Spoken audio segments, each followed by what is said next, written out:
अस्सलाम वालेकुम वरहमतुल्लाहि वबरकातुहू। मेरे पास एक सवाल आया जिसका जवाब देना मैं ज़रूरी समझता हूँ। मसला यह है कि हज़रत उस्मान गनी रज़ी अल्लाह तआला अन्हु की शहादत को लेके ये प्रोपेगेंडा शियाओं ने अहले सुन्नत पर बांधा कि अहले सुन्नत 18 ज़ुल्हिज को इसीलिए हज़रत उस्मान गनी रज़ी अल्लाह तआला अन्हु की शहादत का दिन मनाते हैं क्योंकि उस दिन मन कुंतु मौलाहू फ़हाज़ा अली उन मौला वाली रिवायत मौजूद है और उस दिन ऐलान गदीर हुआ था। लिहाजा मैं उनके सामने कुछ चीज़ें पेश करना चाहता हूँ और जो वो बातें करते हैं उसका खिलाफ अमा करना चाहता हूँ। पहली चीज़ ये जो कि अहले सुन्नत में शामिल है और अहले सुन्नत इस बात को मानते हैं वो है सही हदीस का मसला। देखें, हजरत अली रजी अल्लाह तआला अन्हु की फजीलत अलग है, लेकिन हजरत उस्मान गनी की शहादत भी हक है।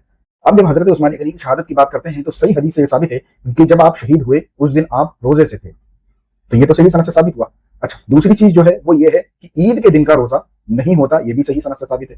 तो अब बात ये आती है कि जो रवाफिज कहते हैं कि 12 ज़ुल्हिज यानी 12 ज़ुल्हिज को हजरत उस्मान गनी की शहादत हुई, तो ये बात तो साबित हो गई कि उस दिन हजरत उस्मान गनी का रोजा था। अगर वो रोजा था तो वो ईद का दिन नहीं होगा। जाहिर सी बात है, 12 वाली रिवायत यहाँ सही सनद की रिवायत से कट जाती है और सही सनद में आता है कि आप उस दिन रोजे से थे। अब रोजे से थे तो ये वाली बात साबित हो गई कि 12 तारीख को आपकी शहादत मौजूद नहीं है, 12 तारीख को आपकी शहादत साबित नहीं होती।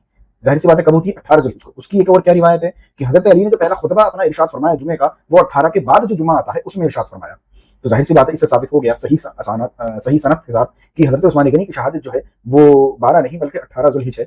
और देखिए, रवाफिज का ये तरीका हमेशा से रहा है कि अहले सुन्नत के अंदर वो हमेशा फितना गढ़ते रहते हैं और उन्होंने जो एतराज़ात किए हैं उसके जवाब भी हमारी अहले सुन्नत की किताबों में मौजूद हैं, लेकिन लोग इसे पढ़ना और समझना नहीं चाहते और इनके बहकावे में आ जाते हैं।